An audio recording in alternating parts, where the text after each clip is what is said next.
If you lose your fire, you have lost everything. A Christian who is not on fire, the best thing that will happen to him is to return to heaven quick. Otherwise, he will become an agent in the hand of the devil. God can't use him. Jesus speaking in Matthew 5:14-16, he said, you are the salt of the earth. He said, if a salt loses its savor, there's no use of that salt anymore. That's verse 13 now. Then verse 14 says, you are the light of the world. A city set upon the hill that cannot be hid. In verse 16 he said, let your light so shine amongst men. He said that they may see your good works and give glory to your Father which is in heaven. So if you don't have the intensity enough to shine, you have no use for God in time. This is why, amongst other things, we must nurture our fire. The people God points a generation to are the burning ones. He said concerning John, he was a burning and a shining light. And he said you were willing to stay under his light for a season. He said, who are his servants? He said they are flames of fire. He maketh his angels spirits. He said, but his messengers, they are not just called Christians. He said they are flames of fire.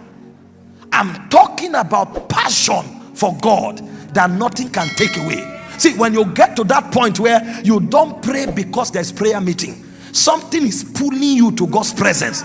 That's the Christian life. The Christian life is not, I'm part of a group, I'm part of a religion. This week we are fasting. This week we are praying. No, a Christian life is divinity expressed through humanity. And so there is so much intercourse with God that an appetite is formed. That appetite makes you feel sick if you have not encountered God. That appetite makes you feel sick if you have not done something for God. That's the passion. In John 2:17, Jesus said, the zeal of my Father's house, he said, it has consumed me. But these are some of the hardest things for Christians to preserve, because we don't know the value of fire. If you read the Bible, you will discover that any sacrifice God accepts, the sign that he accepts it is that he releases his fire on it. That means you have no value in God's realm if you are not on fire. And I can tell you that there has never been a generation where Christians are as lukewarm as we are, because we have the highest level of distraction. They say, because we are neither hot nor cold, I will spew you out of my mouth. So there are people that God himself rejects.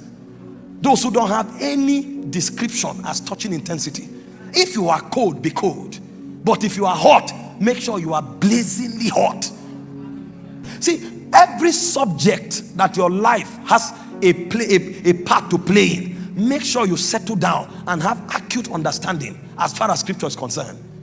Don't be assuming about significance. Some people, even matters like marriage, they don't know God's will for marriage.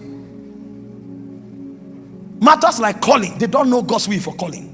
There's no subject that they can, even salvation, they don't have understanding of the subject of salvation. And so when Satan comes, all he needs to do is to ask a question, because that was the undoing of Adam and Eve. Did God really say? Because any area you have ignorance, you are a victim. You must contend for fire.